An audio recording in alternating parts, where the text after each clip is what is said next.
Welcome to the last presentation of our winter seminar series organized by the Center of Mexican Studies here at UCLA.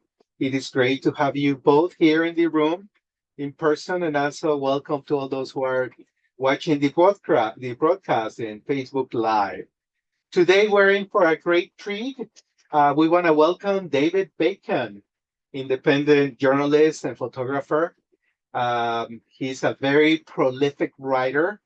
He blogs almost twice a week, and he's also a great photographer.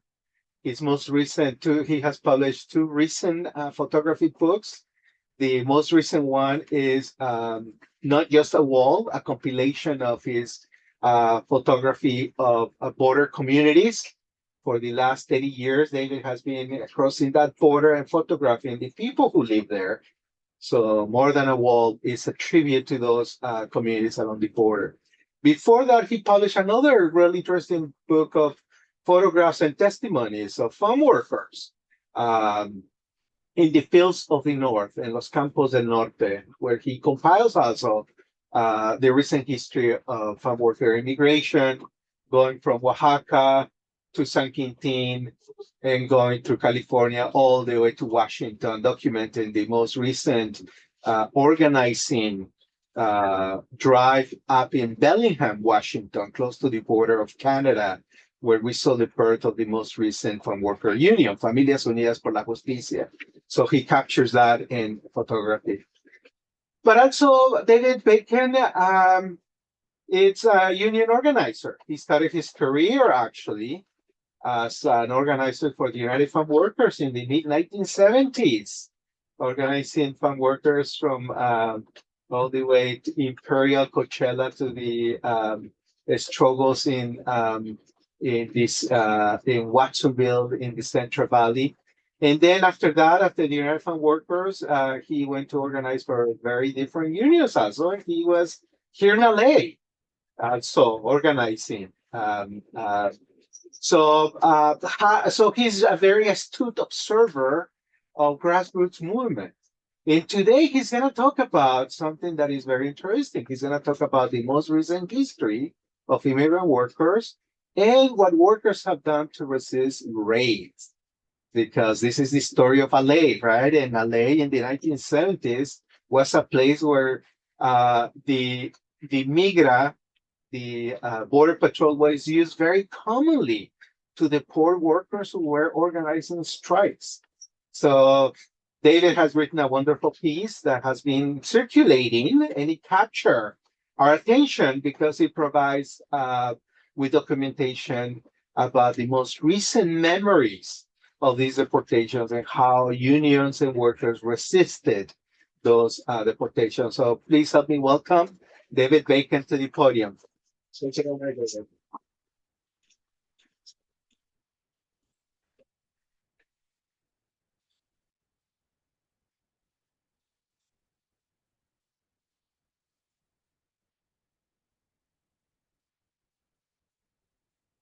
Well, thank you to the Center for Mexican Studies, and to the Institute for Latin American Studies, and to the Labor Center at UCLA for organizing this.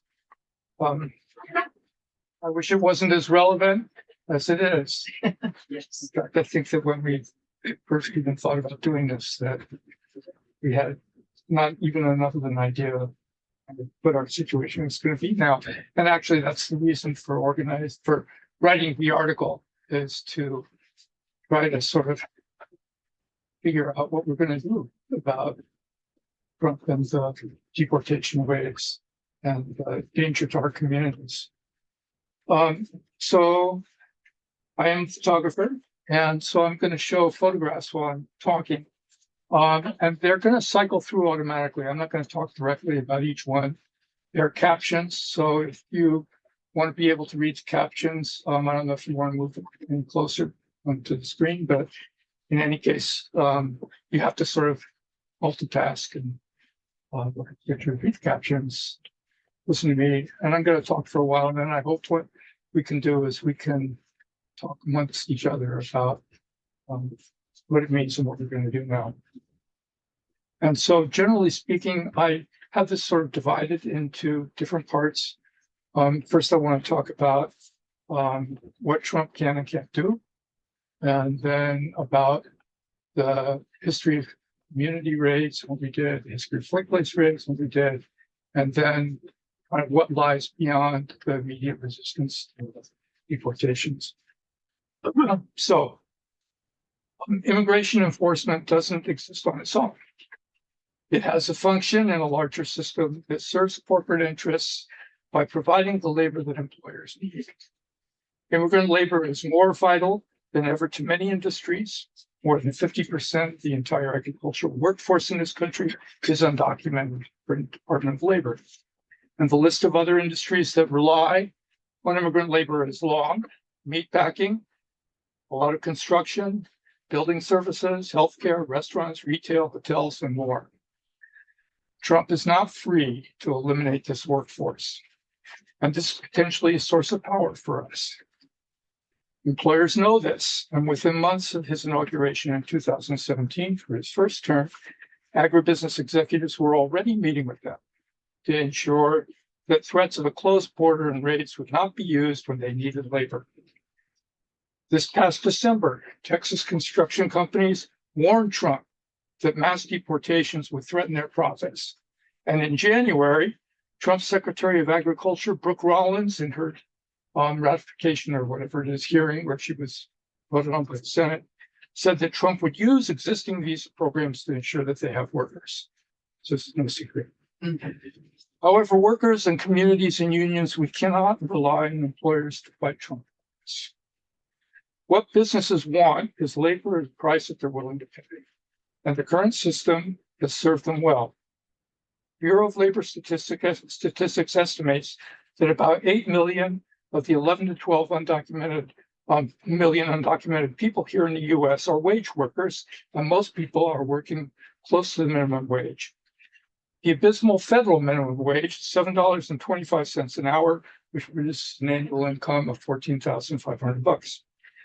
And the higher minimums in states like California produce an income that's barely twice that amount. Meanwhile, the median income for farm workers is less than $25,000 a year, and Social Security estimates that the median wage in the United States is $66,000. I'm believing that one because it just seems so much, but this is what Social Security says. That huge gap is a source of enormous profits. If industries that rely on immigrant labor paid the average wage, they would have to pay undocumented workers an additional $250 billion. And I calculated that a few years ago, so this is more now. The profits they make from low-paid labor are enormous, and Trump needs to ensure not only that workers contribute their labor, but that the cost is acceptable to corporate employers. To fill their needs, Trump promises to expand the contract labor system in which up to 1 million people hired by employers work in the US every year. These workers can only come to work and not to stay. The notorious H-2A program for agriculture is like the old Bracero program of the 1950s. The program is notorious for abusing workers, and the recent reforms of former Labor Secretary Julie Su are not going to survive. Last year, farmers received certifications for 78,000 visas, H-2A visas. That's 1/6 of the entire agricultural workforce. The H-2A program is huge, but other ones like it are growing. The H-2B program for non-agricultural workers, from janitors to slaughterhouse workers, brought 131,000 workers last year under Biden, and it's going to be bigger now. The H-1B visa program, whose primary user is the tech industry, the number of new applications for those workers is capped at 66,000 people per year. You think, well, that doesn't sound like a lot, but the limit is usually extended and the visa lasts for 3 years. And as a result, in 2009, the number of H-1B workers in this country was 619,000. The current fight in the Republican Party makes it very clear, once again, that ensuring the labor supply to corporations is Trump's primary obligation. And I say once again because this is a repeat of what happened in 2017 when he met with corporate growers to assure them that his immigration enforcement wouldn't deprive them of workers in the fields. Now the tech industry wants workers. And the supply of workers for the tech industry, this is Elon Musk, simply does not exist in America in sufficient quantity. Tech corporate titans, including Google's Sundar Pichai, Facebook's Mark Zuckerberg, and Amazon's Jeff Bezos, all visited Trump's Mar-a-Lago estate during and after the campaign, making the same demand. And just before New Year's, Trump responded saying, I have many H-1B visas on my properties. I've been a believer in H-1B. I've used it many times. It's a great program. In his hotels and golf courses, he's also used another federal guest worker program, H-2B, to supply gardeners and housekeepers. Whether for tech titans or corporate growers, the key issue is supplying workers at a price that they want to pay. Agriculture and construction laborers are just two industries that are built on a workforce at close to minimum wage. The guest worker contract labor programs in these industries are structured to provide that labor at that wage. And tech companies want to use the H-1B visa program to keep its software workforce at substandard wages as well. They all expect Trump to meet their demands and poured money into his campaign to make sure that it happens. There's no way to recruit and deploy so many workers without displacing the existing workforce, which in agriculture and meatpacking is largely made up of immigrants who already live here. For unions and worker advocates, this poses a dilemma, and the expansion of H-2A and H-1B are going to deepen it. How can we organize and defend the existing workers, including our own members, while also defending those people who are brought here to replace them? Yet H-2A farm workers, for instance, are not simply passive victims. They have a history of protesting exploitation, but to strive to do that for them is much more risky, because to strike means being fired, but then you lose your visa and you have to leave, and then you get blacklisted from future recruitment. Despite these risks, these workers sometimes act when conditions become dire. By the early 1960s, the increasing willingness of braceros to leave their camps and to join local workers' strikes caused the program to lose popularity among growers, and this contributed to its abolition. Trump's program to fill labor needs would pose the same challenges, but also opportunities for organizing. Unions like Familias Unidas por la Justicia in Washington state have helped contract workers when strikes break out.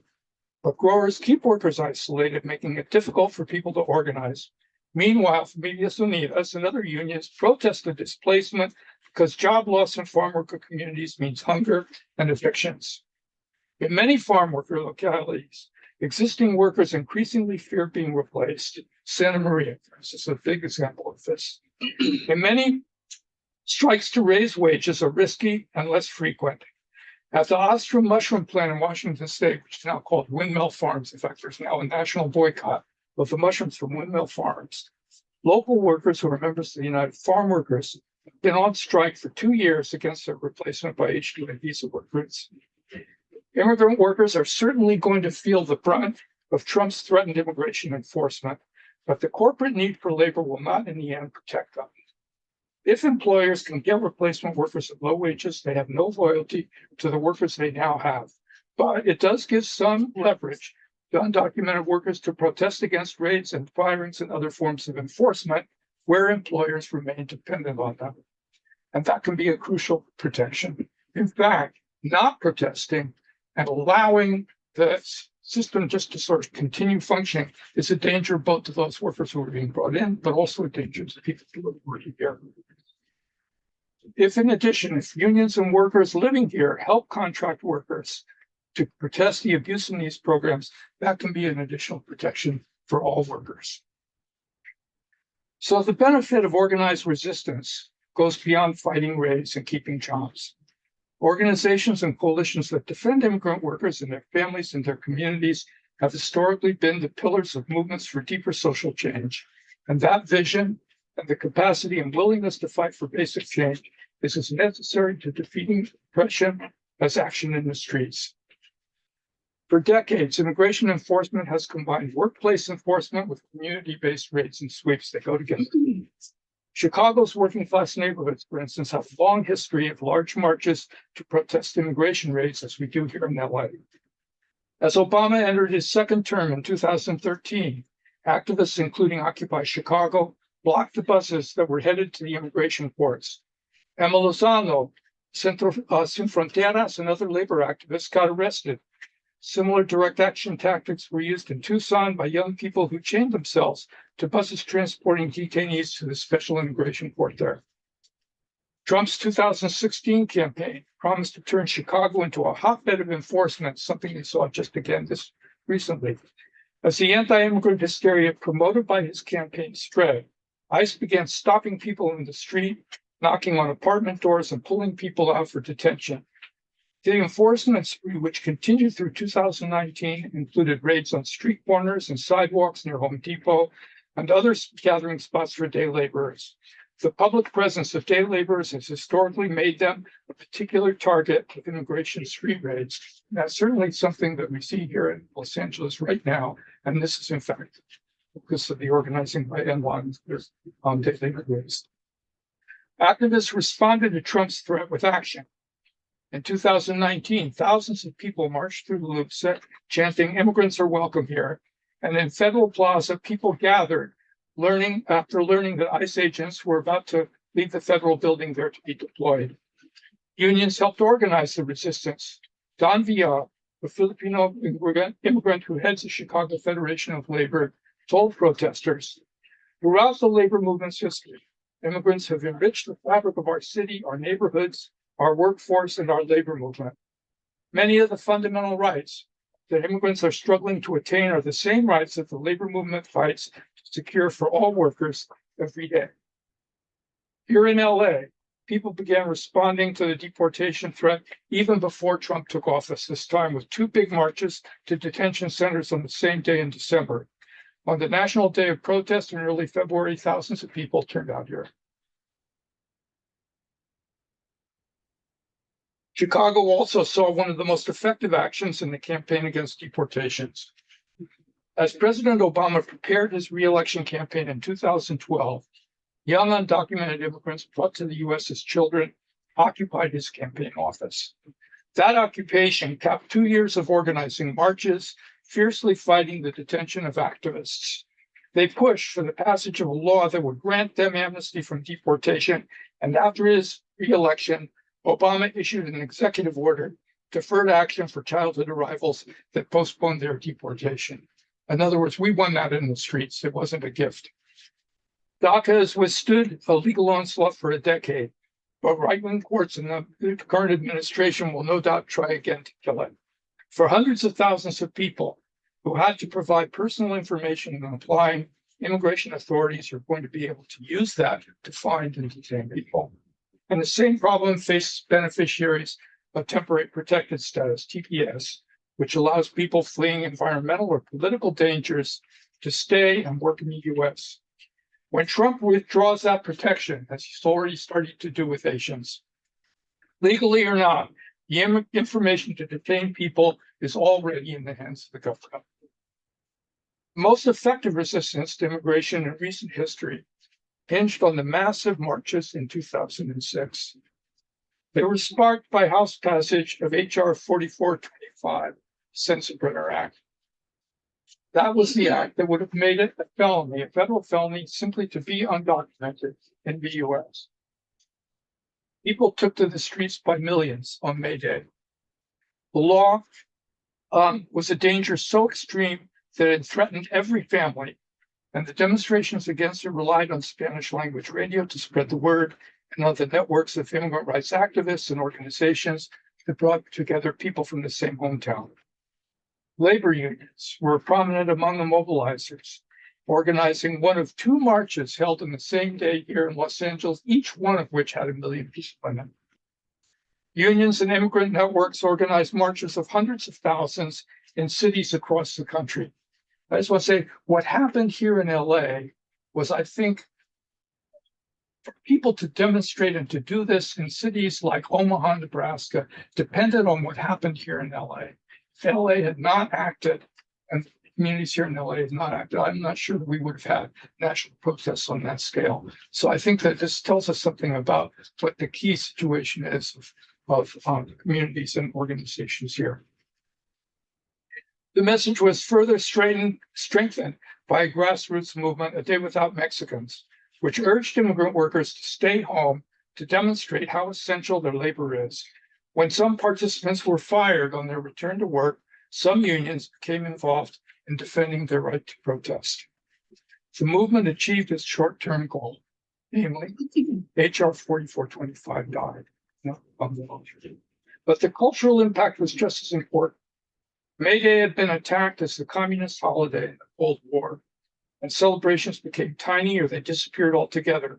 After 2006, the US joined the rest of the world in celebrating it, and marches are now held every year. Now, they're not as large as they were in 2006, but they do bring out progressive community and labor activists still in large numbers, and they can, in fact, I think there are plans underway to make this a ready-made vehicle for challenging a renewed deportation threat. Similar bill, California's Proposition 187, which would have denied schools and medical care to undocumented children and families, also had similar unintended consequences.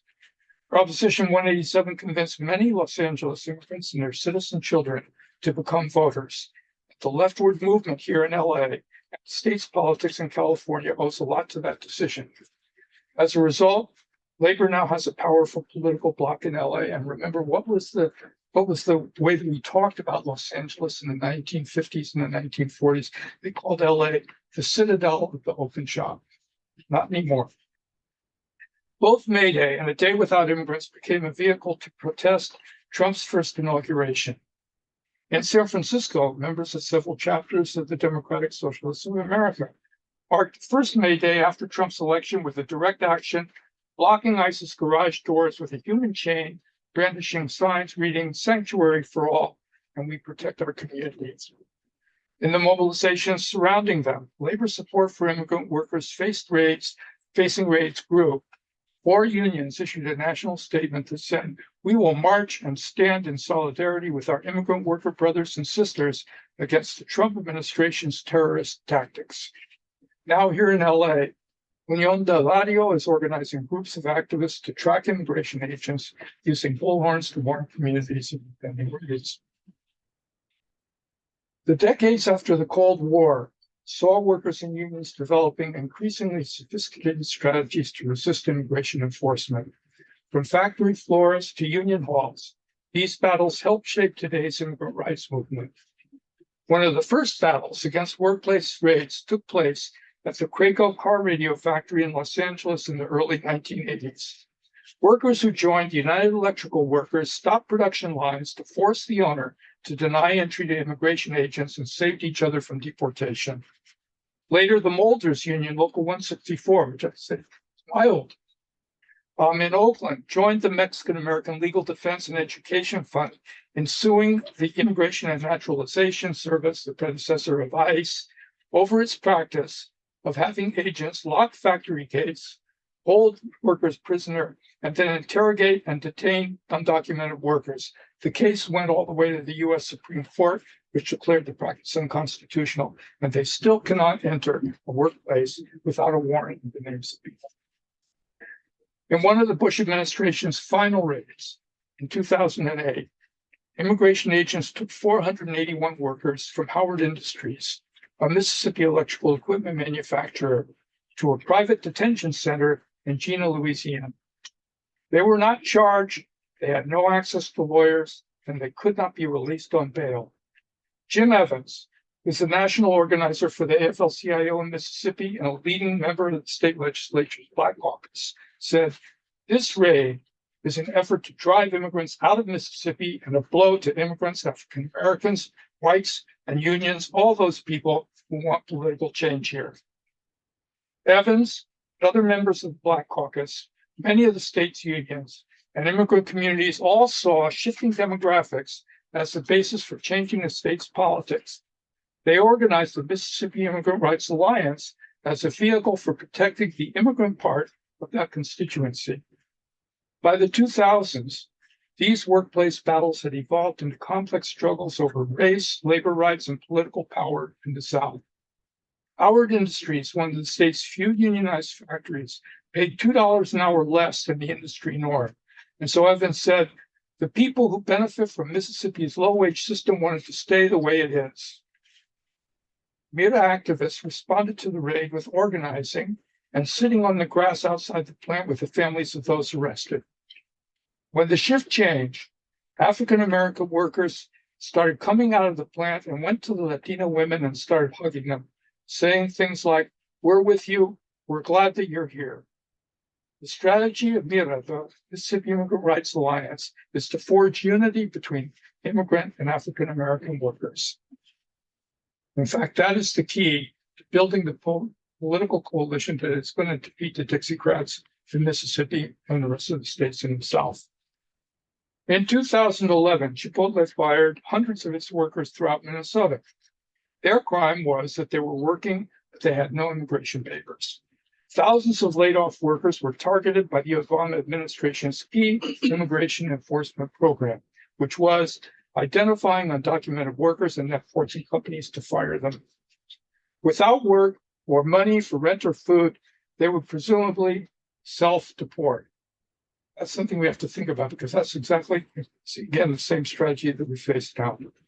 In Minneapolis, Seattle, and San Francisco, more than 1,800 janitors lost their jobs. In 2009, more than 2,000 young women working on the sewing machines for American Apparel here in Los Angeles were fired. Obama's ICE director, John Morton, said that ICE had audited more than 2,900 companies in just 1 year, and the number of people fired went into the tens of thousands. In Minneapolis, the Service Employees Union Local 26 helped Chipotle workers organize marches and demonstrations in cooperation with United Workers Center and Struggle, which was a local worker center, and the Minnesota Immigrant Rights Action Committee. They were arrested for civil disobedience at a Chipotle restaurant and organized a boycott of the chain. With this pressure, firings at Chipotle stopped. It is now almost certain that this enforcement tactic is going to be a key for the new administration as well. When Trump was inaugurated in 2017, many unions expected workplace raids and firings to be a major part of his enforcement program. The hotel union in Oakland developed a proactive program to keep ICE out of workplaces and called on the Oakland City Council to protect immigrants on the job. The city council passed a resolution noting that it had been a city of refuge since the anti-apartheid movement of the 1980s. Trump is threatening again, as he did in 2016, to end federal funding to more than 300 sanctuary cities. In addition, many cities and even some states have withdrawn from the 287G program, which required police to arrest and detain people on their immigration status or to hold them even after they've completed their sentence or were no longer charged. Trump is promising to reinstate it and then to cancel federal funding to cities that do not cooperate. In fact, there's an executive order that says exactly that. Seeking alternatives, many unions, HERE 2850, for instance, now part of Local 2, began negotiating protections in union contracts. They require managers to notify them if immigration agents try to enter, question workers, or demand documents. The union contract says that the hotel has to keep agents out unless they have a court order. The union then helped workers hold out in a hotel where new owners had demanded that they show their immigration papers to keep their jobs. That's important because a lot of companies do this voluntarily without ever even being asked to do it by ICE. In this case, all of this was a Hilton hotel. In this case, all of the hotel workers refused, documented and undocumented alike, and the company backed down. As early as the late 1990s, Local 2 won an arbitrator's decision after Travelodge that said that employers could not begin checking workers' immigration documents on their own and then use that as an excuse for firing them. United Service Workers West, Janitors Union, wrote the Immigrant Worker Protection Act, a state law that requires employers to seek a court order before granting ICE agents access to a workplace. It prohibits employers from sharing sensitive information, such as Social Security numbers, without a warrant. This law came after years of fighting workplace immigration raids and immigration-related firings.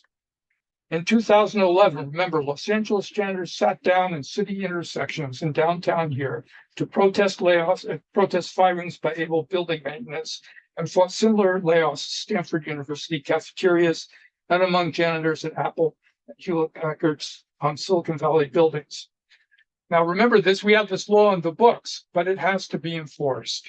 And so, first of all, we have to depend on Attorney General Rob Bonta, who is a good person, to do this, but he needs to be asked to do this. And then we have to make the demand on employers ourselves. We have to say, we know what the law is. This is what you have to do. And whether you're afraid of Trump or not, you better be afraid of us too. When Trump took office in 2017, the International Longshore and Warehouse Union, Filipino Advocates for Justice, and several other groups held trainings to prepare workers for raids. Union members role-played situations in which labor strikes were used to protect each other. Some of them have been veterans of an earlier organizing drive among recycling workers in which they stopped work to prevent the company from firing workers for not having papers. At the beginning of the Bush administration, workers in Palm Springs fought a crucial battle. They were working at the luxury Palm Canyon Resort for $4.75 an hour and began organizing with HERE Local 309. The hotel hired security guards and dressed them in uniforms imitating those of the Border Patrol, and then began firing workers. Immigrant housing organized a silent march in the street. They prayed in the parking lot, then they refused to go back to work. With the support of the union, they remained on strike for 4 months, and Palm Canyon was eventually forced to agree to reinstate them with back pay. But when the hotel said that only workers with legal immigration status could return, they all remained on strike for another month, documented and undocumented people together until everybody was able to get back in. What makes this experience important today is not just the inspiring courage of the workers. It's the strategic ideas that guided them. They organized around the concrete conditions of their lives. Faced with legal repression and firings, they defied these efforts to make them suffer. And knowing that they could not fight alone, they sought help. The union stood by them, and most important, the workers stuck together. That same year, the AFL-CIO held its convention in Los Angeles here, focusing on immigrant workers. And rejecting its previous history of supporting anti-immigration legislation, the Federation adopted a resolution calling for the first time for amnesty for undocumented immigrants and the repeal of the 1986 law that prevents people from working without papers. The Palm Canyon strikers were among the many witnesses at the subsequent union hearings that were organized around the country to expose the violation of immigrant workers' rights. These kinds of hearings and public exposure are as an important a tactic for resistance to the new Trump administration as it was then. So, beyond the threat of deportation, in the outpouring of fear and outrage over Donald Trump's threat to deport millions of undocumented people, many of us have drawn parallels to the mass deportations of 1932 and 1933. At the height of the Great Depression, hunger haunted the homes of millions of working-class people, and relief authorities denied food to Mexicans and Mexican-American families, and then appealed to the government to deport them, claiming that forcing them to leave would save money and open up jobs for citizens. These age-old lies have been recycled repeatedly over the last century, most recently in Trump's latest campaign. Hunger was indeed a powerful weapon to force people to leave. Thousands of people were swept up in street raids, and many more were fired because of the terror that these raids produced. Voluntarily or not, people were loaded into boxcars and dumped at the border gates. And the euphemism of the 1930s was called repatriation. Today's immigration enforcers call it self-deportation.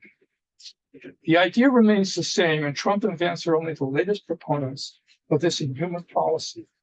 And today, fighting the fear that leads people to self-deport is one of the most important goals of our movement to resist deportations.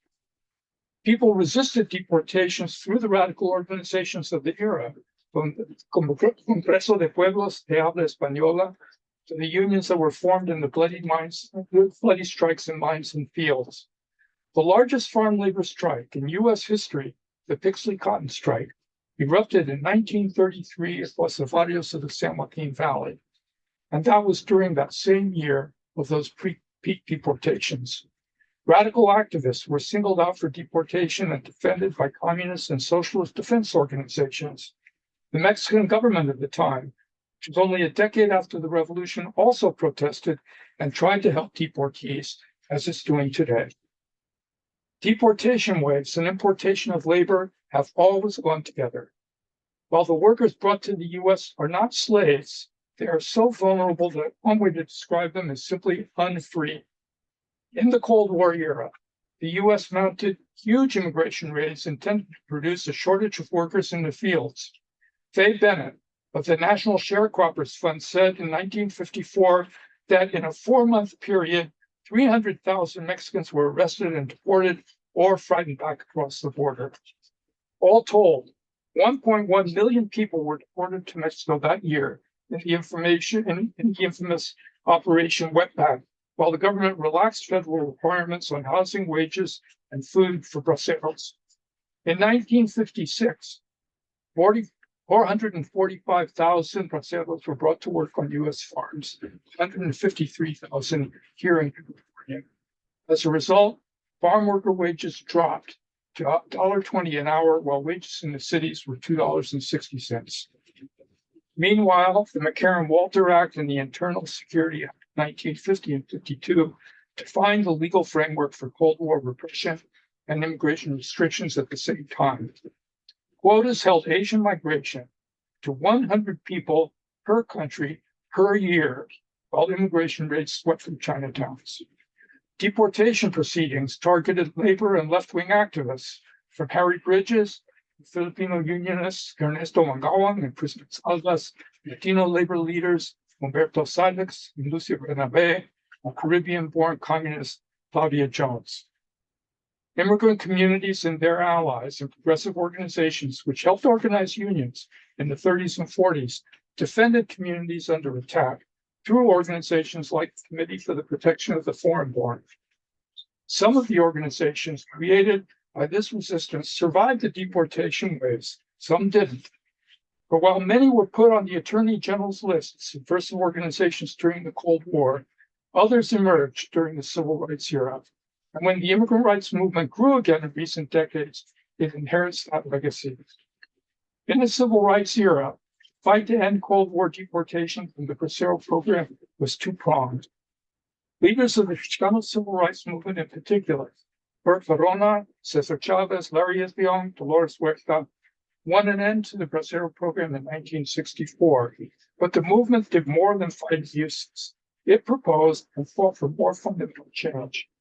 In part, this played out on the ground. In 1965, Larry Esbion, a veteran Filipino farm unionist, initiated the Great Strike in Coachella and Delano a year after the Bracero program ended. That same year, the civil rights movement among Chicanos, Mexicanos, and Asian Americans achieved a fundamental change in U.S. immigration law. The family preference system, which favors family unification over the labor needs of employers, became the basis of U.S. immigration policy, at least for a time. According to domestic worker organizer Renee Salcedo, says in the flow of people crossing the border, we see our families and coworkers, while the companies only see money. So we have to fight for what we really need and not just what we don't want. In other words, the fight to stop deportations requires fighting for an alternative. There have been many such alternative proposals over the past 2 years, from the Dignity Campaign to the American Friends Service Committee's New Path. Today, the movement for an alternative is centered on the registry bill, which is a proposal that would give legal status to an estimated 8 million undocumented people by updating the cutoff date that determines which undocumented immigrants are eligible to apply for legal permanent residence. Right now, only people who arrived before January 1st, 1973 can apply for it, which, as you can imagine, is a tiny number. The proposal would bring that date to the present. Another long-range demand is the extension of voting rights. It's no accident that many of the counties and states where undocumented workforce is concentrated and where it produces the most profit for employers are MAGA strongholds. If the whole working population of Phoenix or Tucson or Bakersfield in Kern County could actually vote, it would likely elect representatives who would pass social protections for all workers. Extending the franchise could add enough people to the political coalition in Mississippi to enable it to finally expel the Dixie establishment. So instead of thinking of the vote as a restricted privilege, as we are taught, we need to think of it as a working class weapon and understand how powerful class unity could make us cross the lines of immigration status. Likewise, the political education of the U.S. working class has to include an understanding of the roots of migration. U.S. actions abroad, from military intervention to economic sanctions to neoliberal reforms, make migration a matter of survival. When Mexicans fight for the right to stay home rather than come north and elect a government that promises to move in that direction, as they did when they elected Andrés Manuel López Obrador and Claudia Sheinbaum, they deserve and need the support of the working class on the northern side of the border. Cross-border solidarity has a long history, but we are denied the knowledge of it. And without an independent effort to educate workers, the door is open to MAGA and closed to our ability to organize in our own interest. Faced with 281 million people living outside their countries of origin, the United Nations has adopted the Convention on the Rights of All Migrant Workers and Members of Their Families. This convention supports the right to family reunification, establishes the principle of equal treatment with citizens of the host country, and protects migrants against collective deportation. However, so far, only 49 migrant sending countries like Mexico and the Philippines have ratified it. No U.S. administration, Democrat or Republican, has even submitted it to Congress. So in conclusion, the history of working class organizing in the U.S. is full of examples of immigrant resistance to mass deportation, sweeps, and other tactics. Time and again, immigrant workers have changed the course of society. They helped organize unions ranging from copper miners to janitors. They turned the politics of LA here on its head. And it is this tradition of worker resistance that is the real target of the enforcement wave threatened by the incoming administration.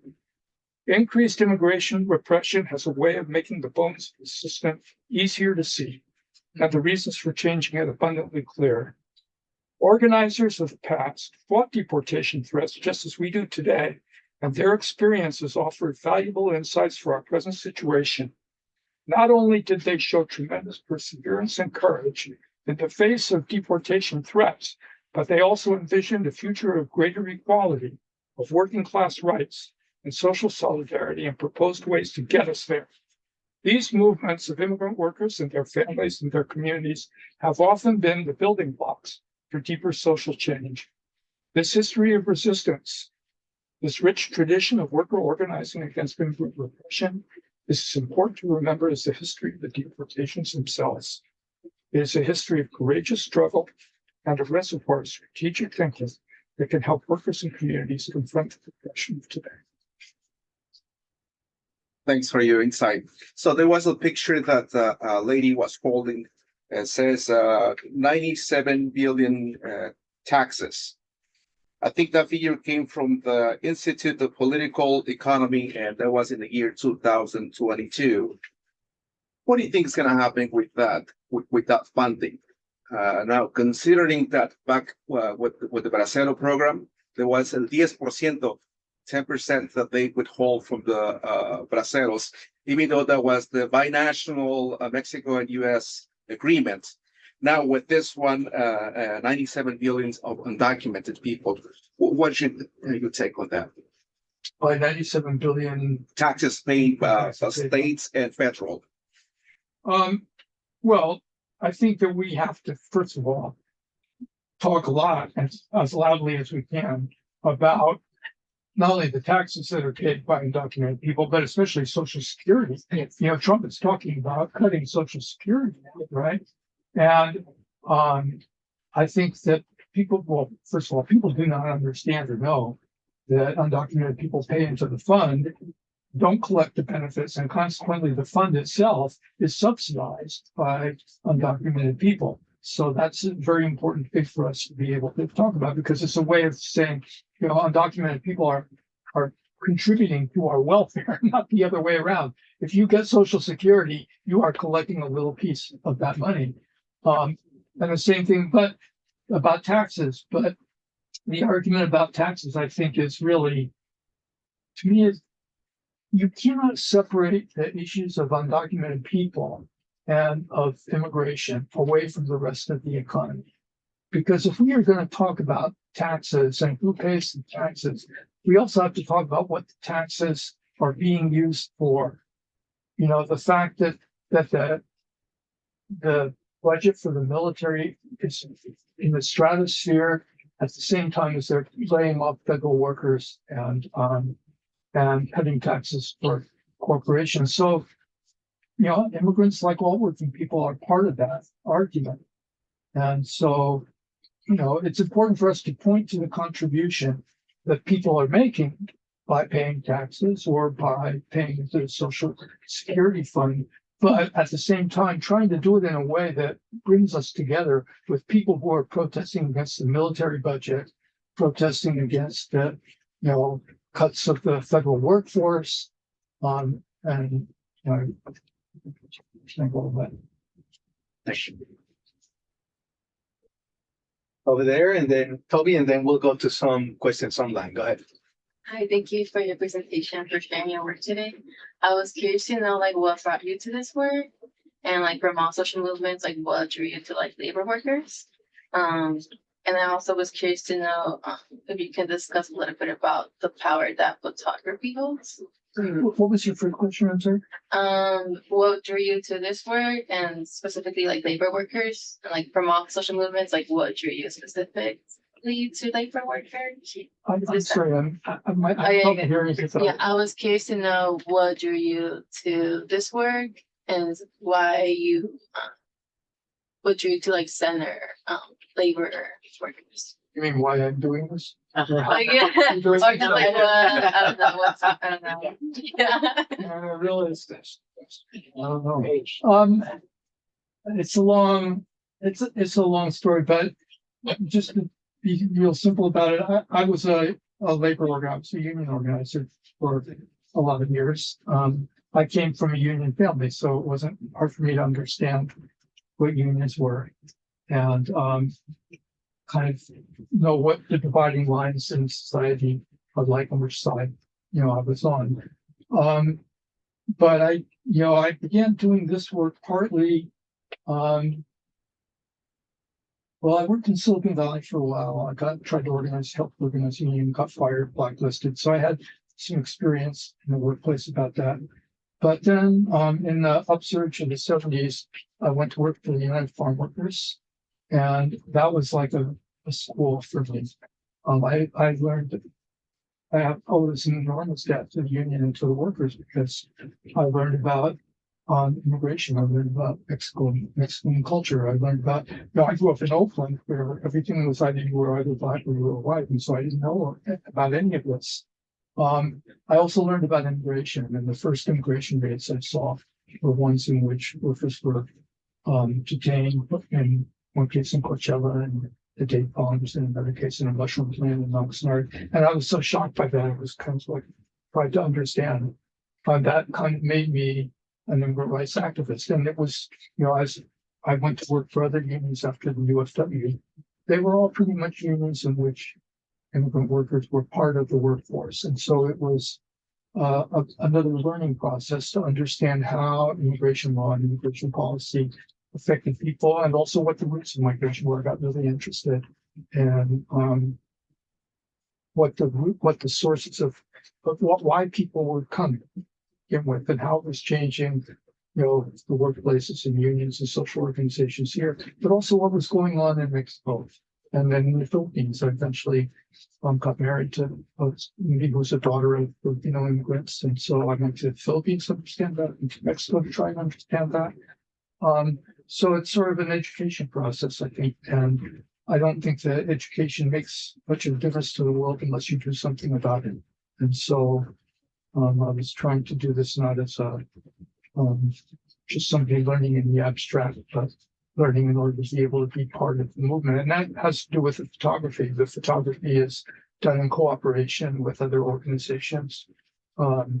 California Rural Legal Assistance, or the UFW, or the Frente Indigente de Organizaciones Profesionales, or other organizations where the purpose of the photography is not just to take the photographs, but also that the photographs are going to hopefully play some role in advancing movements for social justice and change.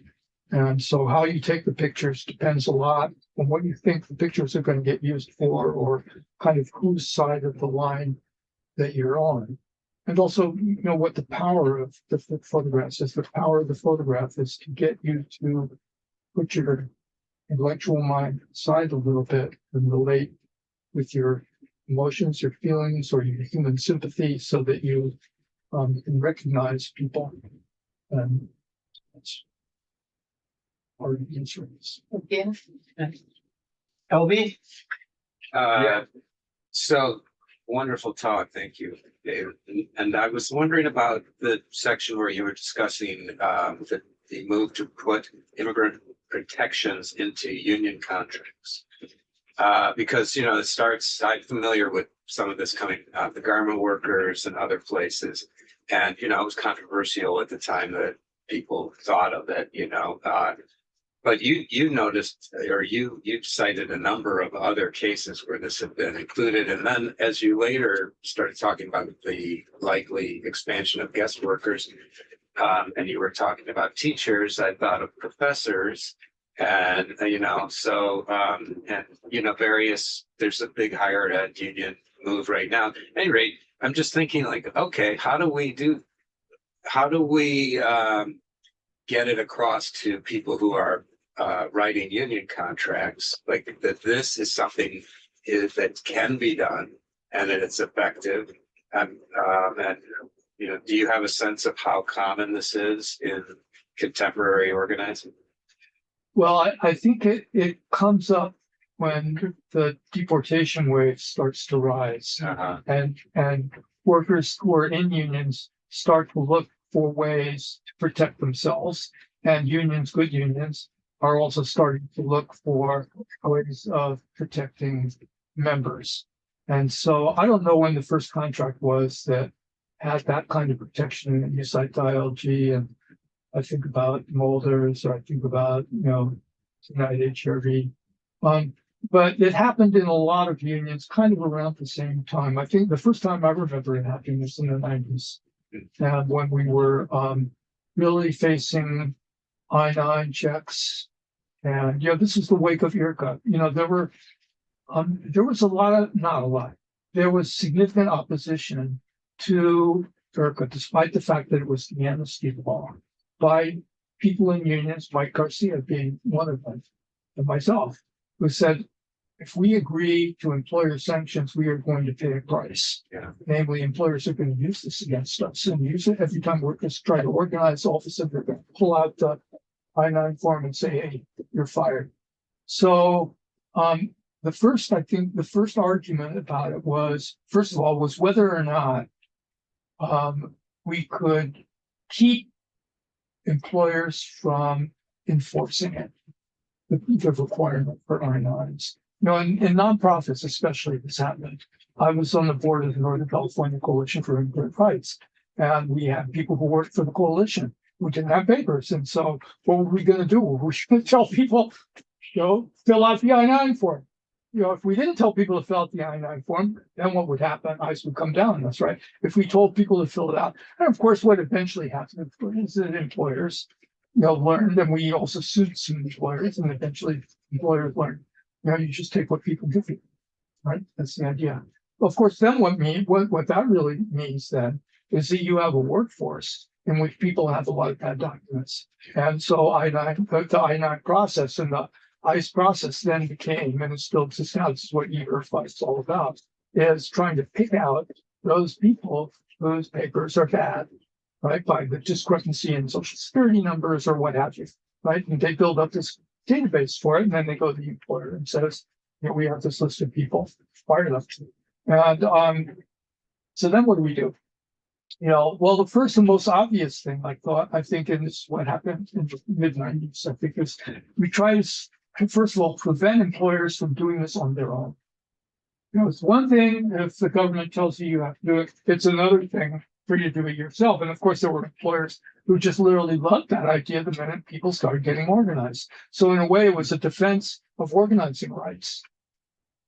So any good organizer in the government or janitors or factories or what have you had to learn real fast how to put your antenna up if you can, make friends with people in the office so that when the employer starts thinking this way, or when they hire a lawyer and the lawyer starts saying, oh, you're required to do this, you better do it, even though we haven't really been asked to. So that's where the prohibition came from, of saying employers cannot do it unless the ICE tells them that they have to, right? That's not a very ironclad protection, really, especially now, because we know that the ICE's whole immigration workplace enforcement program is going to be based on using the database. And then the question is which employers are going to get the request. So I think that we have to figure out the problem, not a new problem, but we have to rise to another level. We have to step it up here, which is how do we convince the employer not to do it, even when they are told to do it by the government? What's our leverage to do that? And part of it is, workers themselves, right? If we have the capacity, this is Craco all over again. If we have the capacity to organize the workers in such a way that we can say to the employer, okay, the government's telling you to do this, but we are telling you that if you do it, this is what we're going to do to you. Well, that's something. Maybe it's not a foolproof, but it's a step. But that's where we have to go. And eventually, what we have to do is we have to stop the government. We have to stop the government from doing it. And now we're talking about 2006. We're talking about huge political mass mobilizations and things that are like that. But in the meantime, on the level of the union contract, and it's the same thing with the law. It's wonderful that, SEIU got the law, but it has to be enforced. And who's going to do that? And we have to do that. That any union knows the contract is only as good as your ability to make the employer obey. So, we're in the same position with the law. Same thing with, it's not just the law, it's the sanctuary laws. It's we can pass these things in the legislature. This is a kind of Achilles heel of what we've done in California over the last decade or two. And that is that we have relied on our power of the legislature to pass these wonderful laws here. But now we are facing a situation in which the federal government is saying, hey, fuck you. We're not going to let you do this. And here's what we're going to do to you if you try, right? That's Trump's threat about withdrawing federal funding from any city that has a sanctuary ordinance or tries to enforce it. 287G, if you don't abide by 287G. So these are very difficult, complicated questions, but I think in the end, the general answer is always the same, and that is that we have to have very large numbers of people who are willing to act in order to stop it. And I think that's the big challenge in front of us. And again, I think Los Angeles, this is the place where it's either going to happen or it's not going to happen. Because it's not that there are no movements. I have a friend, Sergio Sosa, who runs the Heartland Workers Center in Omaha. And they have an organization in Omaha, and they fight, and they organize people, and they do the same thing, or Mississippi. But in a way, a lot of it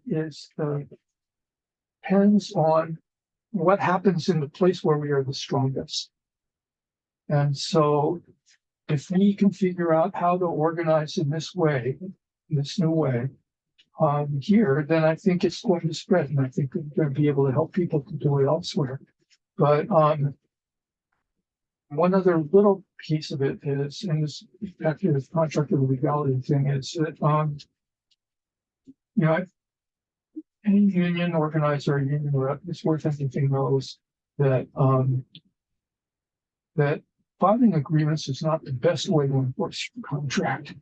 Getting into a legal argument with the company over what they did or didn't do is, well, it's important, you have to do it, but if you don't have the force to make the company abide by the contract, then you get forced into unending legal arguments, which, especially in a legal system in which you are really on the losing end, you're going to lose. So we have to not get back into filing suits about everything. That's important to do, but if we don't see what the central problem is here, which is power, then you're in deep trouble. One more question here, and then we'll go to the online question. Go ahead. Yeah, hi. I have a question that has been troubling me for about 30 years. In the early 1990s, somewhere in the 1990s, I worked as a volunteer in a Latino worker center in the Lower East Side in Manhattan. And there were these workers who worked in the corner groceries in Manhattan. These had 20, 30 workers each or so in 3 shifts. They were all undocumented, getting terrible wages and so on. So in one such place, the workers talked among each other. They decided to do a work stoppage. They actually got a raise from the employer, and then they went to the Latino Worker Center, who provided some lawyers. And then Ernesto Joffre from Unite in New York, a Chilean organization who provide the mariachis with an inflatable rat, and this whole thing started the Lower East Side. I remember being in the talks with unionists, union organizers, and these undocumented workers and other activists and so on. And the union organizers kept on saying to these workers, well, the problem is you guys don't have a union, by which he meant, I mean, I think they meant, you know, you're undocumented, you can't have a legally recognized union or whatever. They do have certain rights under New York state law. A Dominican activist got off kind of bit upset and said, wait a minute. I don't know the guy. I don't understand what you guys are talking about. So these workers working in the same workplace, they got together, they did a work stoppage, and they got a raise. And that's not a union because the government doesn't recognize it. So it's a question about the legality of unions and how does the legitimate or whatever legal labor movement look at it, and whether do you think this is important now that maybe such organizations can be created, sustained, somehow have a relation with the official labor movement in a way that they can fight back, because as I recall, these people were fighting back and getting, they got some results from their collective action. I used to work for ILG, and I remember it happened in New York there. Do you remember that? Yeah, it was ILG or Unite. I forget if it was still ILG. Yeah, I think it was Unite or even before Unite. Anyway, well, first of all, I mean, just as far as the law goes, Mexico, the law says a union has to have legal status, and the government grants the legal status, which is the source of unending problems for unions and workers in Mexico. In this country, we don't have a law that's like that. Unions do not need the permission of the government to exist. People can organize a union whenever the fuck they feel like it. That being said, if you are a union and you begin negotiating contracts and collecting dues, you then fall under Andrew Griffin, Taft-Hartley. So there are requirements which are primarily bookkeeping requirements, really, to prevent fraud and so forth. So you have to comply with that. Familias Unidas did that. Familias Unidas was organized as a group of workers who went out on strike, and then went to this community center, community to community, and said, help us. And they struck and boycotted for 4 years and eventually signed a contract, and then had to begin filing the paperwork with the Department of Labor for collecting dues and so forth. So it is possible to do that. And in fact, I think it happens all the time. some workers have problems with that process because of the nature of the work. And, home care workers, domestic workers are the biggest example I can think of that. And because people work one-on-one, and the solution of SEIU was, well, we're going to create the employer. The state of California is going to set up IHSS, and IHSS will pay the people, pay the workers.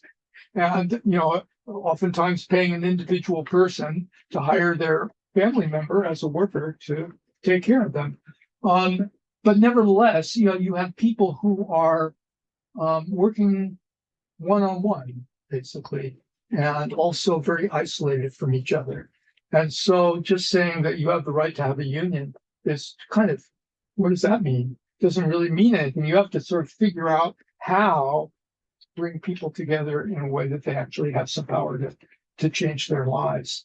And that's not really primarily, I don't think, a legal question. I think it's an organizing question, is how do people do that? And then, of course, there are all the other organizing questions that follow that. How do you defend yourself and so forth and so on? But I don't think that, some unions do look at things in a very legal way. And the first thing they do under any circumstances is call the lawyer. The lawyer's going to tell you what to do, how to negotiate the contract, or what the rights of the workers are, the bargaining unit, or this or that. And I think that that's part of business unionism, and that's part of what we have to sort of because lawyers have a place, for sure. We live in a situation in which we're surrounded by laws, so we need help in understanding what they say and figuring out what the strategy is. But the problems that we face are basically, I think, power problems, and they're problems of organizing. And when workers, face those and deal with those, then the legal problems get lawyers to come and tell you what to do. But if we have a union in which everything gets referred to the lawyer, I think we need to change the leadership of the union and find a different group.